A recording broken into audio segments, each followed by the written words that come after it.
Maria Labo.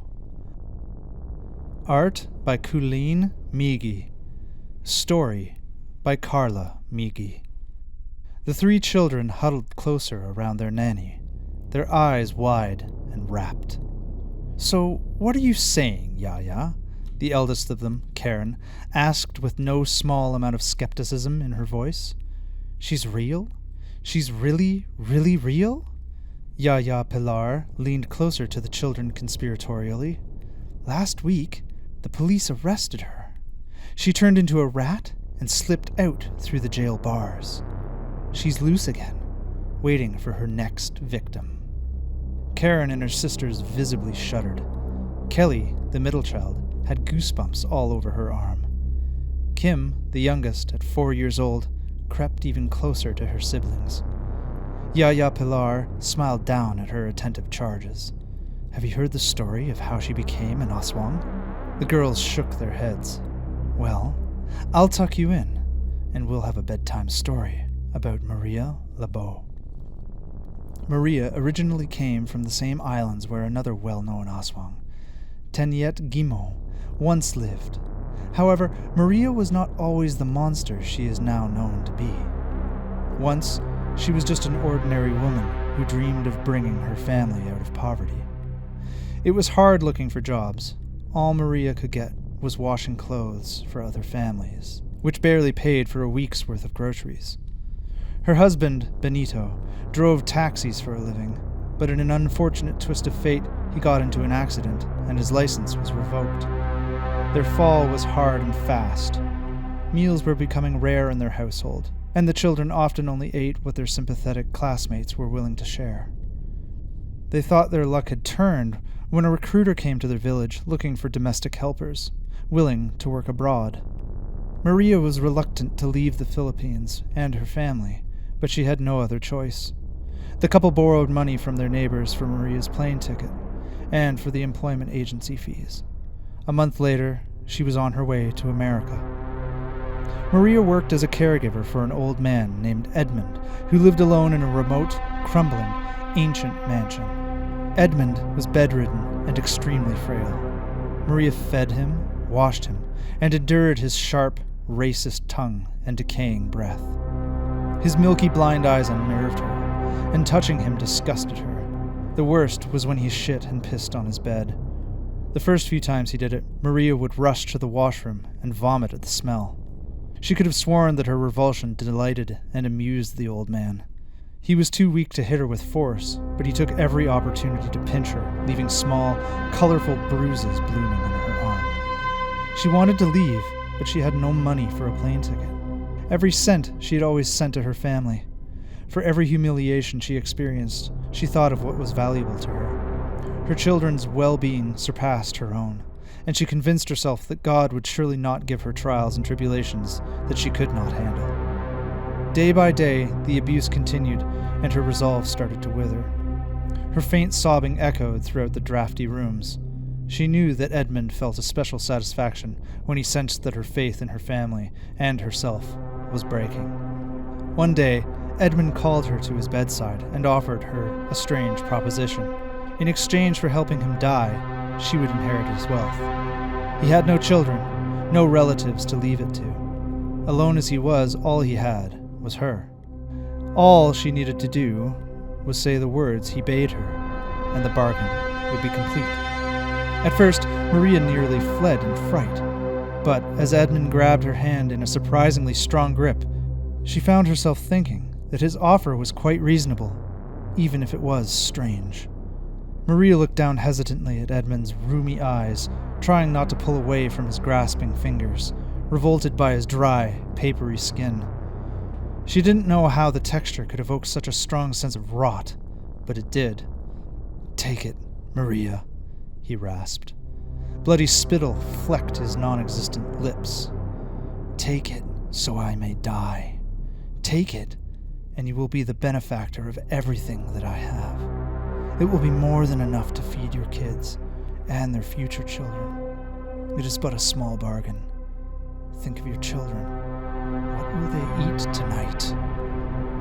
Edmund's words took hold of Maria's brain, like a worm burrowing through the core of an apple. She sobbed for dear sweet Kevin, his collarbones jutting out of his skin, and for Dolores, severely malnourished, but always cheerful. She thought of her husband, who had resorted to petty crimes to feed their family. If the money from Edmund stopped, then the consequences would be terrible.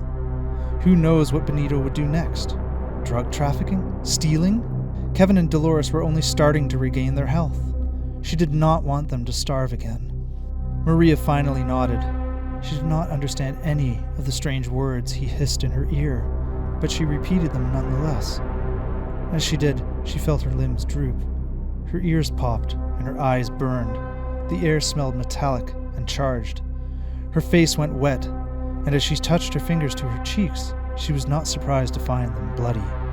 Edmund's filmy eyes sharpened for the first time in years.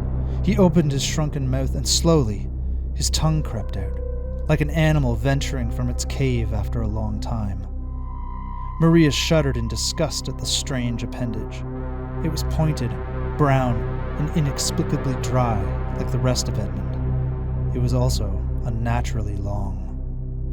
On the tip rested a white orb, the only pure-looking thing in the room, and yet it emanated that strong feeling of rot and decay.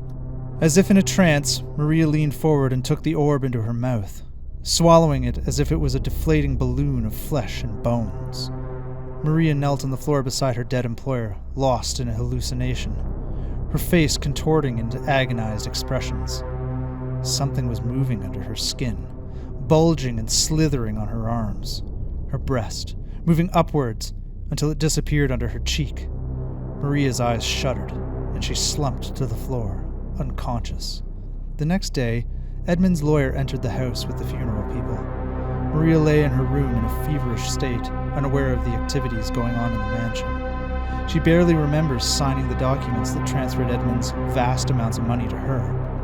She only became fully aware when she was on her way back to the Philippines in a plane. The memory of Edmund was a blurred, hazy thing on her brain. The story she told her family and friends was that the wealthy and friendless American gifted his possessions to her as thanks for her care and company. She bought a decent-sized house, repaid her debts, enrolled her children in a private school, and invested her money in a successful business venture. For months, Maria told herself that she was content. This was all she wanted, after all, a house and a happy family. However, there was something missing, and she could feel it in her belly. It was a hole, a gnawing hunger that called for something more. At nights, she found herself sleepwalking to her children's room, looking down at their sleeping faces, viscous drool dripping from her open mouth. It scared her, but the hunger often overcame the fear. Benito had been worried at the drawn, haggard look on her face, but often attributed it to the unhealed trauma of being away from their family for so long. Little did he know that a monster slowly grew inside his wife. One hot day in May, Benito checked on the small family farm they had bought with Edmund's money. He bade Maria and their kids goodbye, promising to come back with baskets of newly harvested mangoes and coconuts. Maria stood at the front door while her husband's truck faded into the distance. She walked back into the house and watched Kevin and Dolores play with their toys. Maria's eyes feasted on them, and the hunger could no longer be denied. It was a living thing inside her, gnawing at her insides, begging for the hollowness to be filled. The Maria that was once a mother had perished alongside Edmund, and a beast had taken her place. Humming absently to herself, she grabbed a meat cleaver from the kitchen and called her children to her. It was dusk when Benito arrived from the farm. He whistled as he unloaded the basket of fruits from the truck. The kids did not run out to greet him, as they always did, but he assumed that they were studying in their rooms. Benito found Maria preparing dinner in the kitchen. He inhaled the smell of cooking meat and smiled contentedly. Sometimes he still found it hard to believe that they had stumbled into such good fortune. "Benito!" Maria called. "Come, have some dinner." Benito obediently sat at the kitchen table and waited for his wife to bring the meal. What he saw next horrified him. Maria casually walked out into the kitchen, carrying a platter of baked human arms and hands, the burnt fingers dangling from the edges of the platter. "I knew our children would make such a delicious meal," Maria said gleefully, and plopped the platter on the table, oblivious to Benito's face, which contorted in a silent scream.